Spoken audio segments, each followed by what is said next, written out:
And so they're going larger, everything. And the headsets are different, completely different than this style. It works okay. Apparently the forks, these are carbon forks. Apparently there was some reviews said that they didn't like the forks. Well, you know what? I haven't had an issue at all with this. So I'm quite pleased with the bike, even though it's 21 years old. There's nothing wrong with it. I replaced, of course, the chain in the sprocket, and of course the rear sprocket I've replaced due to wear, of course. And so I wanted to talk also about, I was watching a guy the other day, which I'm going to say his name. I saw this OZ Cycle. I think he's from Australia, Oz Cycle. And it's quite interesting. He took these cable ends and he put solder at the end of them. Okay? He had to heat up the cable and put solder. Well, guess what? This is stainless steel. It does not work. I took my heater, I took my blowtorch. Stainless steel, it doesn't work. If somebody knows any better. And so what he did is he put a little solder on here and then he filed them down. Well, guess what I did? I took hot wax and I took my wax gun and I put these little rubber tips at the end with my hot wax. Now, and then as it dried, I rolled it, and so now I can take a piece of sandpaper and kind of sand it down, and it'll basically stick on the end of it. It'll keep from the end from fraying. Okay, so that's what I did, and it seemed to work. I mean, it seems okay, unless somebody knows any different. But yeah, hot wax gun. The gun that they use for crafts, and it works super. And I'm sure it will I put a little silicone on that, or a little grease, and that'll slide right down into wherever I need to go. So at this point, I got my old style brake, caliper brakes, and they're fine. And I'll tell you something, guys. I've raced against people with calipers, and I've raced against people with the disc brakes, and I've passed a lot of people with disc brakes. Okay, and I've passed a lot of people with $5,000 to $8,000 bicycles. Okay, it's simple. It's the motor. It's not the machine. It's the motor behind it. Okay, it's the watts that you put into pedaling your bicycle. Although, these new carbon fiber bikes do weigh a lot less and travel nice. I hear issues that the disc brakes, I heard a bunch of guys today at the bike shop, they were just ranting and raving about the difference in the quality of stopping. The only problem, as they said, is that if you panic and you grab that thing, that sucker bites that disc brake like you wouldn't believe, and you can skid. So the disc brakes are nice, apparently, extremely nice, but you just have to be careful and not panic when you squeeze your brakes. Or you can set them looser. You can set your brakes looser. So, I don't know. It's hydraulic, so, you just got to set them with less sensitivity, if you will. So anyways, guys, that's a little bit about the headset for the old style. And that's going to work fine. It's record, Campy record. And it's not a Campy compression plug. It's an FSA, which I don't like. But I didn't know any better back in the day when they built this bike, but I think they stole my Campy compression plug, to be honest with you, because they had them back then apparently. But I never got it. They put an FSA, so I think they swapped it out. They kept the Campy and then they swapped it out for SFA, not knowing anything. So, but anyways, who cares? As long as it works, I'm happy.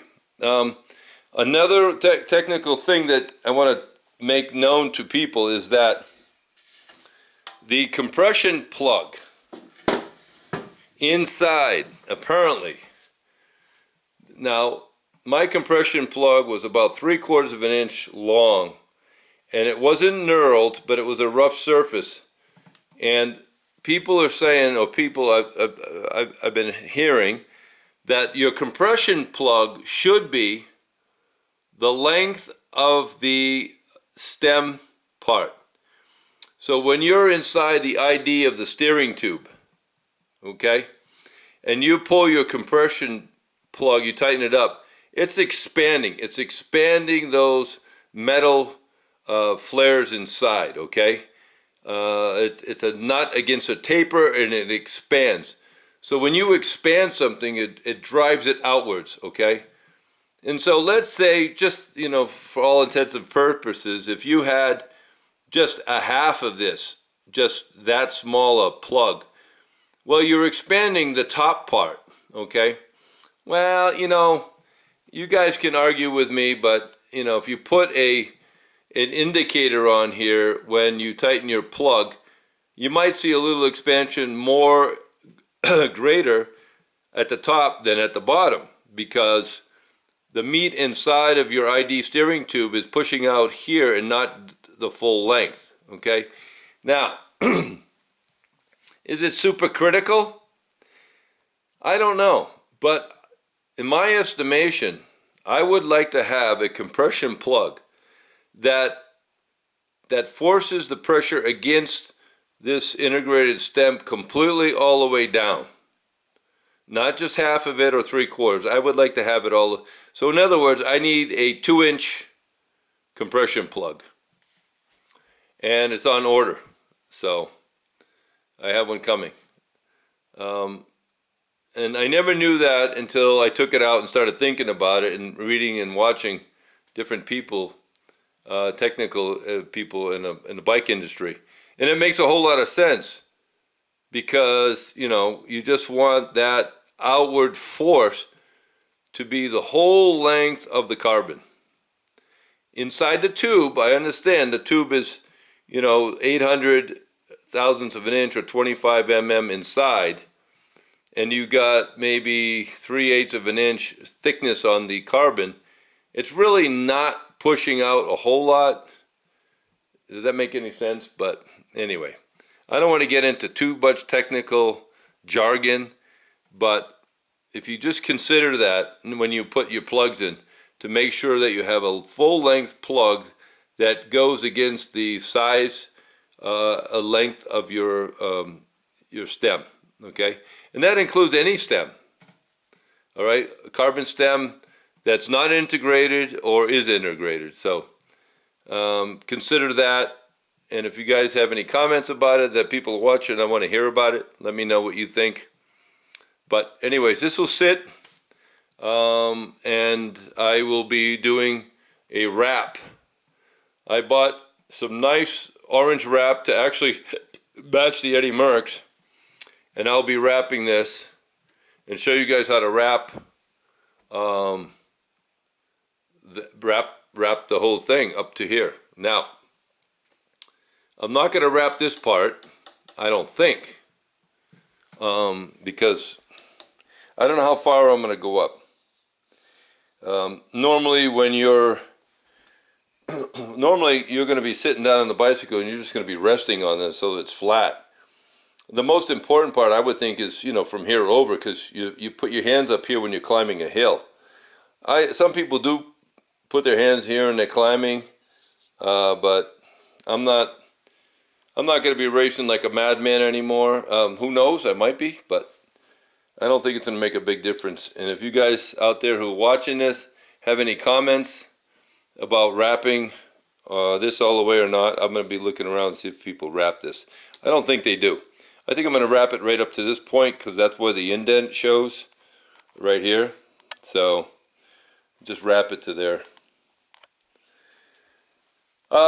So I watched a guy the other day, and I'll say his name, Durian Rider, and what he did was he took a chain to clean it, and he pulled the pin out of it. Okay, he had a master link, but I don't have a master link in this, and the reason being is, I don't.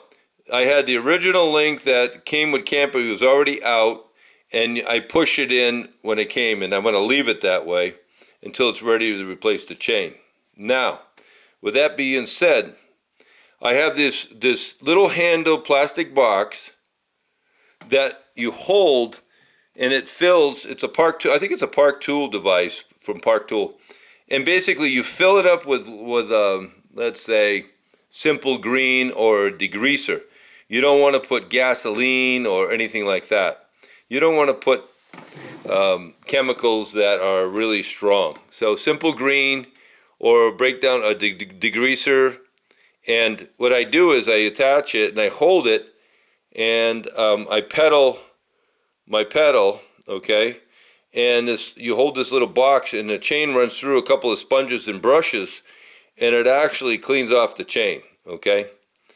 And once that's done, once you clean off the chain, you clean off the sprocket, you wash it with the degreaser.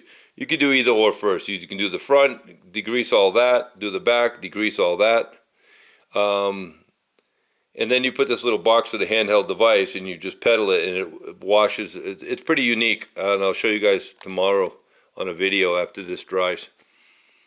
And after I get my cables all back. Now, they do make a device that you can put in your back stay, and it has a pulley on it, just a little pulley where the chain sits, so you can take off your wheel and do that. I don't have that device, never had one. It's not a bad idea. I might actually get one, but excuse me, guys. I guess I'm talking too much. Well, I got the front all done. These are ceramic bearings inside these hubs, so I don't touch those for years and years. The bottom bracket has not been greased in a while, so I may pull that apart and grease that as well. So, and it's not that difficult, guys, to pull apart. There's a nut on here, and you have a tool that's like a press that you screw in where this comes off, and then you turn